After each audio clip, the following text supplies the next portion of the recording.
Well, folks, you found it. The most unprofessional little podcast there ever was. Ain't much else to say. Just sit back, sip on some whiskey, and be entertained.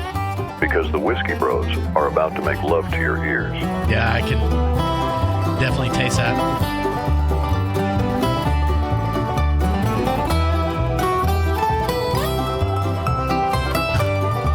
Yeah, nice shirt, Chancey. Oh my gosh. And we're done. It's already elevated. Take For that. that There's too reason- much stuff going on here. I know, This right? might be the most off-the-cuff episode so far. I'm sure I'm glad I brought paper towels. Did you bring these? Yes. Okay. Well, what a way to start. Mainly because I sit next to you. Oh. And on the casting couch, we have Pinochle. What? Pinochle? Yeah, right here.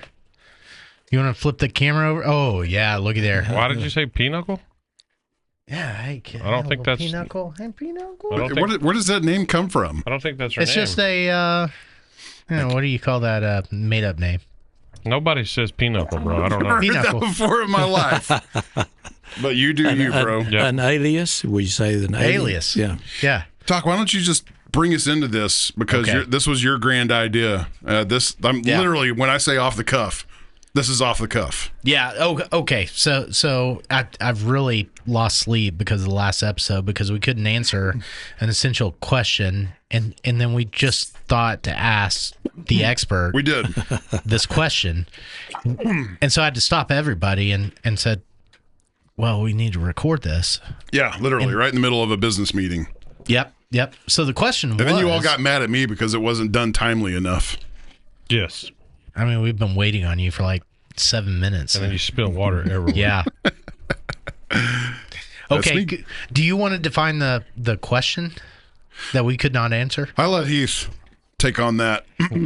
Well, didn't we, there was two of them, wasn't there? Yeah. Yeah, there were two was. parts to this. We were Why talking don't about the lady. We should introduce who's actually here, who the professional is on Good video point, this bro. time. Who is that? Thanks, Lane. Hey. Mr. Sheriff, former Sheriff Lane Akin, Texas Absolutely. Ranger, complete Came badass. out just to answer our question. That's pretty Yeah, he awesome. drove all the way here. He's like, you know what, guys? I can answer that. Let Yeah. me come fix the problem. Yeah, no, because we were talking about the body that was found, indicator a couple weeks ago. Yep. And we rabbit holed like we do. And we started talking about how do they find out stuff. And then one of the questions was if they found was bones and hair, how did they determine death? Yeah. I think another question actually that I'm thinking was they said it looked like it was transit. How do they figure that out? Like what? Transient. Transient. Yeah. And then the other question was DNA. Yeah. Like, how do they there- figure out who yeah. the person is from the DNA? Yeah. Do they just know who everybody's DNA is? Right. So yeah, take it. Well, so we were talking about it earlier, and I find myself now behind the microphone. Yet again. Yet again. And it's, of course, it's always happens. It's always a pleasure to be with you guys. But DNA, there are so many stockpiles of DNA in family. What's it? 23andMe. I think we were Yep. just talking about Ancestry. that. And plus everybody who comes through jail, especially if they've and I can't remember exactly which crimes they're there for, they take DNA swabs, and there is a quite a large amount of those things that have been captured through time, and they're all those markers, those DNA markers, are stored for just such occasions as that. And they take the known, unknown DNA, run it through that program, and then it comes back. And match? sometimes with a match, or sometimes it gives them an opportunity to say, that seems to be of this family. And you can go back and look at that. So with the hair and with the bones, they can still get DNA. But of course, the other question was what was the cause of death, and the more that they have putrefied as time goes on, you know, the body tends to give up and just kind of go back into the ground. So there's not much there. And so we were talking about with firearms, if there was a gunshot wound, especially to the head, you're going to see that. Yeah, for sure. And it's kind of some of the same things that we have seen in fire, in arsons, fire specifically, the Branch Davidian thing, because those bodies were burned terribly. But you could tell that they had been shot before the fire. Yeah. In fact, so of course I'm going off script here a little bit. Not that I had script. It's okay. But a proper investigative analyst could look at that and say, this person died by gunshot. Yes. I mean, it makes sense. You wouldn't die by fire and then get shot. Yeah. Well, no. Of course, we had a little problem there with the Branch Davidian thing because some of those rounds cooked off. It got so hot. And so those folks, and so you have bullets when they cooked off. So the forehead would show that the bullet went in sideways rather than spinning, going like it would like somebody throwing a football. So you can tell if someone died prior to, and of course, if you got the lungs, you can pull that up and say, oh, there's smoke in the lungs, so that they were still alive, and so they probably died by that bullet going into their brain. Gosh, it's so fascinating. For forensic, that's what this is. Yes, and so that leads me. I always had this conception of bullets when they're not chambered. If they pop off outside of a chamber or a rifle barrel or any kind of barrel or whatever. They don't have any projective velocity, but that's not the case. Not much, but those projectiles do come outside the casing. Yeah, sure. So we saw this unfortunately on some of the children. Wow. In the Branch Davidian thing, and that because I specifically remember seeing one of those. It was a bullet that went in sideways. You know, a rifle like a 308. Yeah, right. Because when it blows up, it's almost it's tumbling. Yeah, instead of spiraling. and with enough force and velocity to penetrate human skin and bones and flesh. But you can imagine ammo that's sitting on top of other ammo is, you know, sitting on top of some heavy surface would project. Yeah, and just cascades, I guess. Yeah, that's. So don't go. No, we used to have friends that were jackasses and would throw shotgun shells at the fire at like campouts, just to watch them explode. Am I not the only one that had? Yeah, it's a terrible idea. So what you're saying is somebody could have been injured pretty bad or killed. Well, not so much with shotgun. Okay, but because that plastic casing would melt, and then it doesn't have a direction to go. Okay.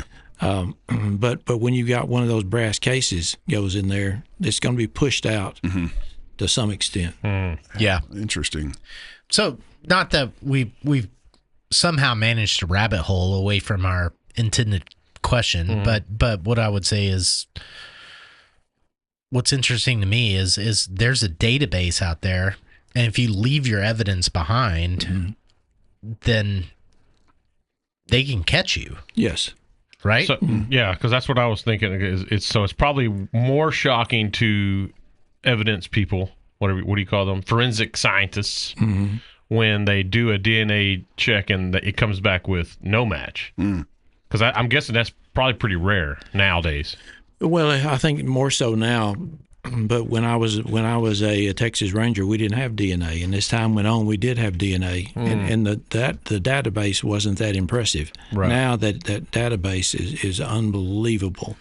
How old was this corpse? How long had it been there? Are they estimating? She few months, right? No, I think they said she was missing since August. Okay, but I mean August and July is. Yeah, not knowing any details, they found this corpse. They entered probably the DNA into a database, and then they figured out that she had been, I don't know the details, but logged in a facility. They identified her that way. So they would have to correlate that with some sort of missing persons case, right? Because you can't just go, we found a corpse. Oh, you don't know what DNA to look for yet. If they're not in a database, where do you start? Yeah. Well, of course, I was kind of drifting off thinking about something else while you're talking, Chance. But I think what I was thinking about it will help what you're talking about. Okay. So when there's a body like that and it's so putrid that if they've ever been to the dentist and you can find their dentist X-rays, and we identified a lot of bodies through what a dentist had done. So there's an odontist who would work inside the Swift. Swifts in Dallas, the medical examiner's office, and unbelievably, imagine just how the things that they can do there is just amazing. What they do. But looking at those teeth, the odontist can tell you exactly if that's that same person. Just by matching them up. Yes. Okay. Wow. So that we discussed that too about dental records, and before DNA, that's how they identified bodies, right? Where dental records are teeth. And I tell you something else that's that kind of I really appreciated and didn't know is someone just like this woman who died out there in the heat. So if she ever had a tattoo, when you take that tattoo off with the skin, it's really prevalent, and you can see it for a long time. Even though you can't see it on this side, when they peel that back, you can see that tattoo underneath. Oh wow! Oh, I hadn't thought of that. And there's a lot of people with a lot of tattoos out there. So what about the transient part? What? Because far as I know, they found her by a fence somewhere. Yeah, and they immediately ruled out they said, well, no, this is a transient, and they immediately ruled out foul play, and everybody was like, how do you do that so quick? Well, of course, the skeletal. If there's not anything looking as if that she was shot and or stabbed, it'd be hard to say. But I don't know. It kind of depends on the scene. You look and maybe she's got a bag and a few things over here, and she just laid down. We had a similar situation like that back when I was a ranger over south of Bridgeport.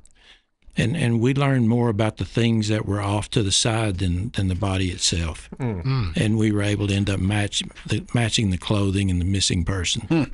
So can transient mean, because as soon as they said that, I immediately thought somebody dumped her. Well, yeah, I'm thinking homeless. Right. So it could mean, that's where I was going. Yeah. She's just passing through. Okay. Because as soon as they said that, though, that's where my brain went was somebody, she might have been killed somewhere else and then brought and dumped there. Dropped there. Yeah. But as what I understand, of course, I haven't seen that, and I know Decatur PD's probably done a really good job on that. But if that was the case, you'd probably see tire tracks, even though it's been there for a while. But you know that as dry as it was then, that grass is going to be pushed down by any tires that go through there. So you have all of that information right there. So somebody who just laid down on the side of the fence and just died. And, go ahead. In a case like this, how long does, from the start of the finding the body to leaving the scene, how long does law enforcement stay there on that scene investigating? It's probably going to be anywhere from 3 to 4 hours to make sure. You start off with photographs,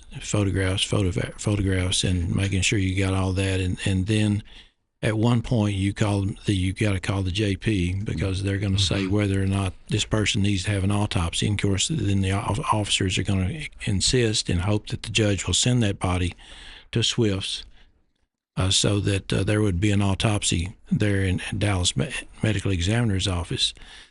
So anywhere from 4 hours, and if it's in the nighttime that it's found, usually you want to wait until daylight comes. Just make sure you cordon it off so that somebody's not in there messing it up. So 4 hours, especially on that kind of deal. It could be less than that. I think that would be 4 hours tops. Awesome. So this ended up, I hate to think of the term rejuvenating, but this I can't think of a better term. It rejuvenated in like a 30-year-old case of the same situation. Do y'all know what I'm talking about? No. They talked about this girl being found, but there was another case that had happened 30 some odd years ago where the same situation, it was a girl that was found vastly decomposed. Uh-huh. But I think How did it rejuvenate? Here? Yeah, rejuvenate is not the right word I'm thinking of. But like that was here though. I thought here. Like it brought back up. Yeah, it did. I don't know. I guess just because of the circumstances of it being a mysterious body that nobody knows where it came from. People recollected this same scenario, and I think that one correlated to a serial killer, if I remember right. But yeah, there was a lot of posts about that on the socials, as he would say, on the internets, on the interweb, on the onlines, on the online, the Googles. Yeah, that's what I call it, the onlines. Mm-hmm. Yeah. Yeah. Speaking of Decatur PD, have you been up there and seen that new station they got? I have not. I've talked to Delvin, and he's going to give me a tour, I think, here this month. Nice. It's pretty amazing. I mean, when I first, I'm not big on police stations, but you don't want to end up in one for some reasons. But when I walk through that thing, I mean, it's pretty amazing what they've done. They needed that, Definitely. Really. You've been in the old PD? Yeah, many, many times. That one, as well as the one that was up there by the fire department. Oh, yeah. Downtown. Unfortunately, I was in the basement of that one. Not for long, I hope. No, it was about 6 hours. I got a good story. What goes on they in the called basement? his mama, and she was like, you'll get a good there. kick out of this. So my mom has always raised me with, if you're stupid enough to go to jail, you better be stupid enough to get out, because I ain't gonna bail you out. Yeah. So, I was teenager times, and we got into some stuff, and I got arrested, took down there, put in the deal, and I didn't call mom, because I'm telling you, all my life, that's the way she's raised me. Yeah. I'm not going to come bail you out. And at the time, my real dad's already passed, and my stepdad's in the picture, and he's a huge pool player. I'm talking about, we played all through the week, pool tournaments, leagues, all that stuff. So I'm just sitting in jail. It's about 3 hours in, I guess. And the only person I told was my friend at the time. Hey, I'm just gonna let you know, let my mom know where I'm at. I did something stupid. I got in trouble. I was just gonna set it out. I was broke. I didn't have no money. I was just gonna set it out. So he called her. So the bailiff comes down and says, "Hey, you got a guest." And I was like, "Oh, okay." Well, I thought it was him. So he walks me, and at the time you had to go upstairs to the room they had. So I go in, and my pops and my mom sitting over in the corner, and I'm down doing one of these, walking in, my head down, and I just sit down. I didn't say nothing. I didn't look up. And quiet. It's about quiet for about 3 minutes, and she finally goes, "Well, looks like you got yourself into some trouble." And I said, "Yes, ma'am. Yes, ma'am, I did. That's stupid, just kid." Quiet. All right, well, we're going to go play pool. And they got up and walked in. Mom, come back. Yeah. Come back. Yeah, so I got a good story about that place. But, yeah, that used to be the library and the police department. Yes. Yeah, I remember it. Honesty seems to be the best policy when you get in trouble with the police. Yeah. Well, sometimes. Well, yeah, I always appreciated It's that. appreciated. There's a few times, like, I'm sure if you pull people over, you already know what they're up to or what they've been doing. And there was one time when we were doing some stupid stuff, and thankfully it was an officer that we knew that pulled us over, and he pulled us over. Boom, spotlight on the on the driver's side. Yeah. Yeah. And then we hear his voice. He goes, "What have you stupid bastards doing?" we had no clue until we heard his voice, and we're like, we're just out being stupid. That's right. Yeah, You are. What were you doing? We were throwing artillery shells at trains. Yeah. That's Not like military ordnance, okay, but like fireworks at the trains. Oh my gosh. Honesty has got me out of more trouble with just everyday stupidity, stuff like that. True. But if I would have lied on this story I just told you about, I would have walked away scot-free. Oh, okay. So is that the dumbest thing you've ever done? What? That commit a crime? I mean, what did you do? You know what? This is a good question for you. So, Yeah. well, maybe I shouldn't. No, I better not. Sure. Let's not go down that road. What is the dumbest thing? I mean that was pretty dumb what I was doing. But I mean, I've done dumb stuff. Like the fireball bomb was probably the dumbest thing I've ever done. Fireball bomb. Yeah, I don't know if you ever heard this. So we used to, when we were young, there's nothing to do in this town. So when we were young, if you got what was the butter, not butter, Crockett Yes. Country Crock. Country Crock. Yeah. Remember that butter? Yeah. We had tons of them because that's what we use. And if you hit an empty one and fill that thing about 3/4 with gasoline and set that in a road and light it, Sounds like trouble. gas won't explode until you get air mixed in with it. So you just set it on a road, preferably on a hill, light it and go sit in the bar ditch and then just watch for the magic. Because when a car hits that, Holy cow, dude! I'm not saying we ever did that. I'm just saying that might have been the dumbest thing. Like you could have set somebody's car on fire. Oh, we set tires on fire. Oh, wow. Because the tire would be the hit it, and the gas would go on the tire on the rubber, and it'd be going down. It'd be going down the road. Is it too late? Can he go to jail for that now? Yeah, I'm thinking probably so. How old were you? Yeah. 6. Yeah. I was 6. What is... Boys don't do such things anymore. No. Okay, so we, some friends and I made, why does it always, when you're a dude, it always dwindles down to blowing something up? Well, but this was a 2-liter Coke bottle, tinfoil. The works. Tinfoil and toilet bowl cleaner. The works. Yeah. Yeah, throw it in, throw it out in the yawn, boom. Yeah, and it blows up. It would compress, and I'm talking about a big bomb.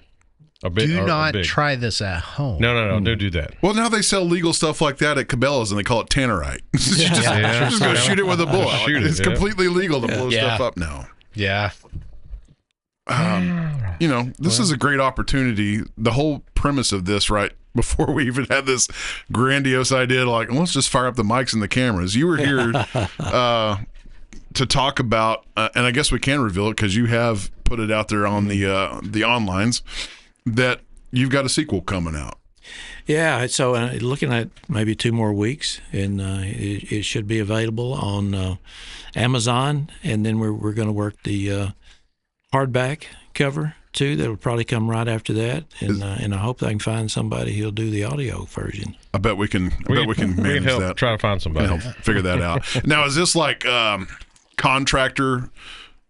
2 more weeks, like a county courthouse per se. It's going to be finished in 2 weeks, and then that turns into a year. Is this a contractor 2 weeks, or is this? No, this is just me, and of course I got chastised by Doc so dang many times on the mistakes on the last one. You're losing sleep at night, aren't you? So I'm doing my best. Of course, I've got my editor in chief who has been really working hard on this thing. I'm talking about she's going with a fine tooth comb on everything. So I'm trying to make sure we don't put this out there with any kind of mistakes. But it's I think it's going to be really enjoyable. I do. Of course, I'm reinforced by Kay telling me that she thinks it's better than the other one. I'm not sure. We've had that conversation. But it's a sequel to the previous book. And the point, Dawn of the Texas Meth War. So all of that stuff comes to Wise County. Okay. Based on true stories, and I think it's going to be very exciting, very interesting. There's going to be a little history in there, a little bit of information about what it takes to become a Texas Ranger and what it's like being a Texas sheriff. Awesome. And I've got Phil Ryan right up front in that. Phil Ryan in this book is also known as Bill Bryan. And that guy, I don't know if y'all know much about going back when Phil Ryan took over, and that was March 20th, 1992, is when I came to Decatur, and Phil Ryan was sworn in as sheriff, and the previous sheriff was corrupt. Yep. Right here in Wise County, he's gone now, thank goodness. So Phil took over, and he restored the culture. He was a Texas Ranger also, wasn't he? He was, yeah. And so that's why I came, because he enticed me to come here. Nice. And it worked out very well. Is he the one that said, if you want to make a difference, go be a sheriff in a small Texas county? No, that was actually Sam Oatman, okay, the prosecutor down in Hill Country. Okay, told me that, and that was always in the back of my mind. Yeah, Phil came to my father's funeral. Yeah, he was a good dude. Yep. He's got so many good stories, Phil does. And a lot of those stories are in there. I'm gonna tell one. I hope he may not like it when he hears about this, because you're talking about the funeral. Yep. As a sheriff, you go to a lot of funerals. I've been to a lot of funerals, and I've spoken at a lot of funerals, and it's very honor that I mean, I appreciate the opportunity, and I'm honored to do that for folks. But Phil, he was in Walmart while he was a sheriff, so it wasn't a new Walmart. It was a smaller where one. Tractor Supply was. Yes, exactly. So he was in there, and Phil ran into one of his folks that he knew here in Wise County, one of the citizens, and the man said, "How you doing, Phil?" "I'm good." Phil asked him. He said, "How's your wife?" And the guy just kind of stopped, and he said, "Well, she died." Phil said, "I didn't know that." He said, "Well, you're at the funeral." Yikes. Stepped in a pothole on that one. Oh my gosh. Oops. Only Phil. So hopefully Phil forgive me. But that's an unfortunate part of the job that you do have to attend probably a lot of funerals. Yeah, absolutely. But Phil is one of the best. He truly was as a law enforcement officer. He's one of the best. He's still alive, right? He is. Okay. He's alive and doing well on the north side of Wise County, not Wise County, but north side of Decatur, right on 51. That's okay. So, what's the title of this book? It is Texas Ranger, Wise County. Okay, you heard it here, folks. Actually, there's more. You've already posted. There's more. There's a subtitle. Yeah, the Relentless Pursuit of a Serial Killer. Did you hear that, white women? True crime, serial killer. It's coming. It's going to happen. Yeah, that's right. It's a hot thing. I was just telling you earlier, like most of our nighttime winding down and viewing involves some sort of documentary about serial killers, and they're all the rage right now. Sadly, it's sad that this stuff had to happen to people, but like the Ed Gein thing is the most recent one, and they did a whole dramatized. Yeah, am I saying it right? Dramatized. Editor-in-chief here. Yep. Dramatized version, and it was pretty disturbing. I'll put it that way. Sure. It's pretty cold in here. I like to keep it frosty. Shout out to Candy Real Estate. You wear it well. Do y'all still like each other? I mean, yes. Yeah, we love each other. That's right. We have to. If we did, the brother I never asked for. If we didn't love each other, I don't think neither one of us could coexist with each other. The funniest thing is when I met this dude, it was on the onlines. It was in jail. No, on the wasn't in jail. Okay, it was on the online. It was. I thought you were going to tell do an online game of SOCOM, which is a Navy SEAL based game. I thought you were going to tell whatever. The story of me throwing you under the bus about the dude's wife. Oh no, that's another one worth bringing up. That was later, after you were supposedly my friend. Yeah. But anyways, I was at this buddy's house, and he's online, and you can chat back and forth. Okay, you have comms, and I'm at this buddy's house, and I'm like, who is this on the other line? And he's just talking so much shit, just won't shut up. And I'm like, this guy's a dickhead. Didn't think no more of it. And then we go back to the same friend's house, Bo, and he's there playing poker.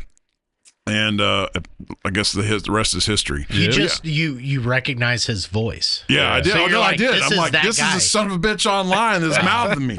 And the rest is history. But okay. So I knew that. It was just so fantastic that I have to keep bringing it up. We're in a softball team, okay, and this is co-ed softball. Yeah. And this is what 07, 08, I think 2008. And there's this girl that plays with us. We'll leave names out of it. Yeah. But, when you're doing stuff like that, you're not really wearing your wedding ring or whatever. She didn't have a ring on. I took note of that.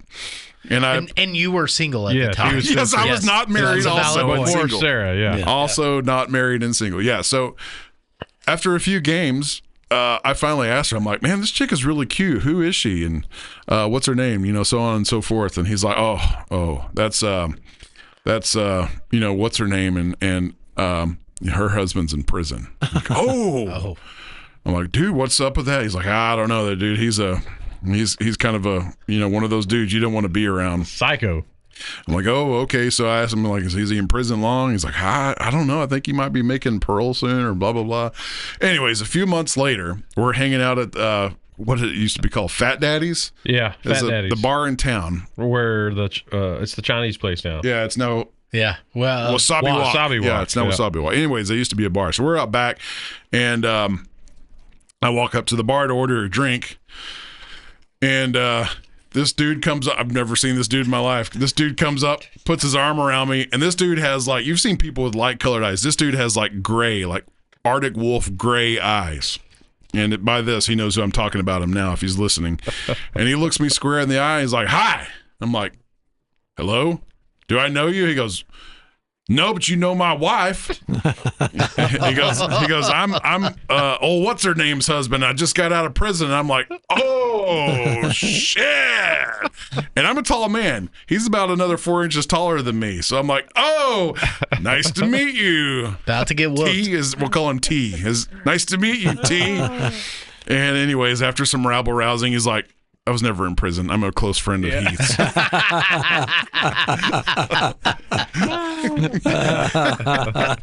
That's a good one. Yeah. So we get a good kick out of that. You bet. Almost 20 some odd years later. Yeah, it has been, hasn't it? I didn't get shivved by somebody that was in prison because I had the hots for his wife back in the day. All right. Well, cool. I think did we get our questions answered? Yeah, and so. I think so. And a little more. Okay. The book, you think a couple of weeks, is it going to be like boom on the press and able to order, or is this? So yes, I would think in 2 weeks, maybe 3 weeks. I'm trying to do it before Thanksgiving. So the paperback will be available through Amazon, and then the hardcover should be ready before Christmas. Awesome. Audio How does book. somebody get a signed copy of that? Do we know yet? That costs extra. No, I'll do whatever I can right here in Wise County. Okay. You heard it. You got to travel here to get it. Yeah. Awesome. I mean, I'd like an autographed version of The Point. We never even got that. I signed one for y'all. Yeah. Not for me. I mean, I have one. You've got both one. I y'all. think you've got one. I'm sure there'll be some book signings around. Yeah. Maybe. Yeah, so keep your eyes peeled. We'll share whenever we learn about them. Well, in the meantime, before this one comes out, if you haven't yet, go listen to or read The Point, Dawn of the Texas Meth War. And if you have trouble finding it because it's such a new author and book, you got to type in either the subtitle, Dawn of the Texas Meth War, or N, as in the letter N, in Lane Akin. Yes. And then, boom, it'll pop up. Or go to our Facebooks. And it's trending pretty well. It's got I've not seen anything less than a 5-star review yet. So Yep. And Awesome. if it is, they're probably a criminal. Yeah. Probably somebody you put in jail. Yeah, probably. And the audio book. And the audio book, yeah. Yep. It's all out there in all formats. Like I said, it's a direct sequel to that. Follows Dan Allen and everything from Dawn of the Texas Meth War. And is he taking up residence in Wise County? Yes. Okay. All right. Awesome. Cool. Any more forensic stuff? I can't think of anything. That really was the burning question. It's like, how do they know? Well, Yeah. they know because they have a large database. Yep. Yep. Thanks to the Amazons and The onlines. yeah, the onlines. And the 23s and me's, which we're undoubtedly all in there somewhere. Yeah. Yeah. Probably thanks to the governments. Well, and too, if you've got a family member who signed up with any of those things, it'll come back to you. Boom. Yeah. So don't F up. How often is fingerprinting used now? Every time. Every time still? Okay, Yeah. so that's not been tossed aside. Things. No. So there are databases on all the fingerprints too. So you don't have to actually compare the two. You don't have to do that. So you put it in a database and it kicks it right back to you. Got all the numbers in there. That's crazy. Yeah. Don't leave your evidence where you shouldn't It's- when you're doing shit that you shouldn't. It's a lot easier to be an investigator now than it was 20, 30 years ago. Yeah.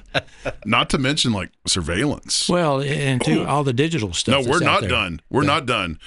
What is up Yeah. with the cameras going around these towns? I know they're indicator. The black poles, black cameras. Those are license plate readers. It's not just license Yeah, it plate. is. That's their surveillance. No, it's just Ooh. license plate readers. What are they trying to read our license plates for? I hear the It's- same thing. it's- License plate reader and then surveillance. No, tool. I think it's both. So what it Well, is like if and you could correct me if I'm wrong, but it's like if a missing person or an alert comes across your phone, somebody's been kidnapped. They can start finding them, and which I think Decatur did. Like as soon as they threw those things up, I think they had a robbery at I don't remember where, Walmart or somewhere. Yeah. But they were able to track them No, it was a ring camera. Somebody robbed somebody's house, and they were able to track them through the ring cameras. And then once the cameras of the houses stopped, they were able to pick them up and follow them and caught them off of those things. Surveillance state. I know. Okay, so that feels sketch in a way. Mm-hmm. Why? Feels a little oppressive. Unless you're the house and the dude's got your daughter. Then all of a sudden, let's put more cameras up. That's how it starts. What's until the correct it's your answer? daughter. That's how it starts. Until you're the dude with a traffic ticket, then they're like, oh, he's on 51 South right now. Well, they would only do that if you didn't pay it, and now you have a warrant. I mean, should we be worried about surveillance? Well, no, I think not. This has been going on forever and ever. New York's been way ahead of us for many years. And so and of course, I've been out of the business now for 10 months. And so I've had my head in that book, so I don't know what's happened in the last few months. But I know there are cameras in the city of Decatur, and it's more so not surveillance as just trying to make sure that we keep things safe. Yeah. So I really don't. It doesn't bother me a bit. In fact, I kind of like it knowing it's there. Mm-hmm. But most of the bad guys, they know they got their hoodies up, they got their masks on, so it causes you a problem there from time to time. And all the license plate readers that are out there in the world, I think it's a great thing too, because it gives you an opportunity.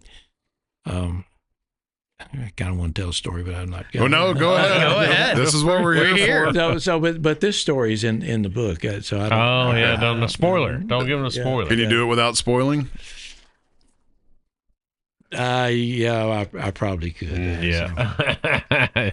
So you got to buy it to hear the story. Yeah. So this is actually when I was taking the interview to become a Texas Ranger, and I started off. You got to take a written test, 500, and it give you about 3 hours, 500 questions, written test. And then you go to Austin. If you do well enough, you go to Austin and you compete against usually 40 people for 5 spots. Originally there are about 600 people, and then 40 go to Austin, and then there are going to be 5 who are going to become Texas Rangers. And so odds aren't great. It's about 1% can make it. So my interview as to become a Texas Ranger, there's a table much like this, a little bit longer, 6 captains, Ranger captains sitting around that table. And I felt like I answered every question just exactly the way it needed to be. I answered that question. It's going to be okay. I'm going to be all right, Lane. Don't worry. Don't fester up. All is good. And then right there toward the end, I'm thinking, I'm about to head to the door. It's all over. I'll wait and see what happens. Maybe I'll make it. Maybe I won't. And so Bobby Prince, who was captain out of Company A, he was sitting just to my left right there. We're about the same as you and I are right here. Bobby Prince sitting there, and he said, Lane, there's an edict that has come down from the governor, Governor Richardson. Or is it Richards? It's Richardson. I remember her. Yeah. So she said, nobody can go into Mexico. Nobody can go into Mexico. So you're down there in Del Rio. No way you can go to it's an edict. You can't go to Mexico. Nobody can go to Mexico because the governor said so. And so you're in Del Rio down there working on a special project, and all of a sudden you get this APB, all points bulletin, that this child has been kidnapped, and that give me a license plate number as well as the truck, what it looks like, and you see it coming down 377 headed toward Del Rio.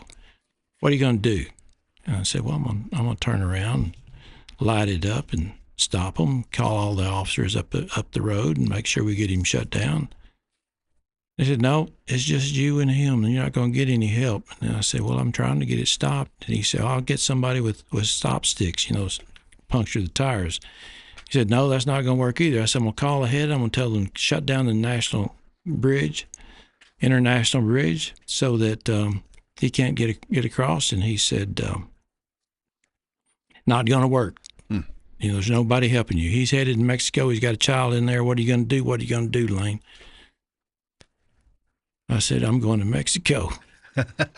and those 6 captains, they sat back in their seat and, like, what the hell are you thinking? and man, they're just plastering me. And they said, okay, well, you can change your mind if you want to. You're not going to Mexico because the governor said right. You're not going, right? And I said, no, sir, I'm going to Mexico. And he said, what the hell are you thinking? And I said, well, I'm doing this because that could be my child in that vehicle, and that could be somebody else's child in there. It could be my partner's child. So I'm going. I don't care. He said the prisons in Mexico are horrid. You're going to be stuck in there. You're creating an international incident, and the governor's going to be pissed at you, and you're going to get fired. What are you going to do about Ann Richards? And I said, she can kiss my ass.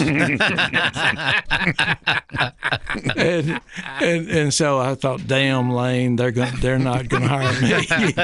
They're not going to hire me, and so they were all real stiff and stubborn and angry, and all of a sudden they all started laughing and said, that's just exactly what we wanted. Nice. That's the right answer. That's the right answer. It was a test. Don't be a shill. So that the camera, those noticing those things coming along. So that's really become prevalent here recently. There are a few of them all around. So I'm glad they're there. That's not my problem. My problem is it's not just the police watching. These are brought in by some corporation. So eventually it's going to be, you're going to be driving down the highway and you're going to get a text. Hey, we noticed you're on Highway 51 South and you're driving with an expired car warranty. Well, but you know the vehicles they're putting those in the vehicles at the dealerships. Oh yes, they are. Yeah. And you've literally been driving around with a camera for like 15 years in your pocket. It's true. Yeah. Yeah, So wow, but it's, what's one more?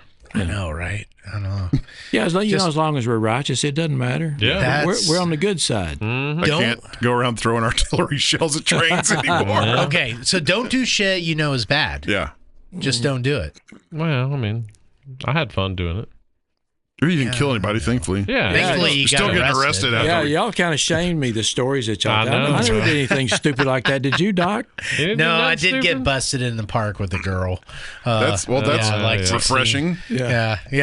Got the driver's At least it wasn't a license. dude. Took a girl to the park and got busted. Yeah. Yeah, and thankfully that cop was rude as hell and set me straight. Yeah. Right there. But he didn't take you to jail. No. Yeah, that's the kind of system I grew up with. Like, That's scary you're going to as get hell. reprimanded. You're gonna be intimidated. Your parents might get called. You get your ass home, and you don't come back out. You know, until the sun's up. Yeah. And then if you got caught doing dumbassery again, then you go to jail. That's a good police officer right there. I don't want to go to jail. I walk through that jail with you, and I'm like, I don't want to be here. These people scare me. Yeah. I don't want to be here with these people. Every time those doors clanged behind me, it kind of gave me the heebie-jeebies. I'd imagine. Yeah. And as many times as I go back there, that thing is loud, and then you're caught in that man trap, for probably about 10, 15 seconds where you're getting out the other side. If you got claustrophobia, you got a problem. I would have a problem. I have major claustrophobia issues. Yeah. It just gives me the heebie-jeebies thinking about it right now. Do you do you segregate inside once you're in the jail, like softies, beginners like me? Yes. You wouldn't put me with the hardcore guys? Yeah, they got classifications. Okay, that's interesting because I'm always the biggest guy, and people like that are always like, I want to take out the biggest guy. They're always on a mission to beat me up, because I'm the biggest guy.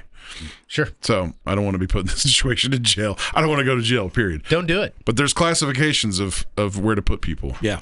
How are those? Can you disclose those classifications? Just it depends on how difficult the charge is. It goes all the way from capital murder down to petty theft, drunkenness, public intoxication. Okay. So, capital murder, public intoxication. We're not going to mix those two. Right. So you got violence, and you got those folks who white collar stuff. Stupid. Yeah. So it's a different deal. Okay. Gotcha. All right, cool. Well, let's wrap it up. I think that was a great chat. Short and sweet. And then thank you. go buy The Point, Dawn of the Texas Meth War, and then keep an eye out for Texas Ranger, Wise County, the relentless pursuit of a serial killer. Amen. Yeah. We'll make sure to share it on our onlines. Oh, yeah, it'll be out there on the onlines. Yep. Sure. Lane, thanks for coming back again. Enjoyed the chat as always. y'all. All right. Good night. Adios.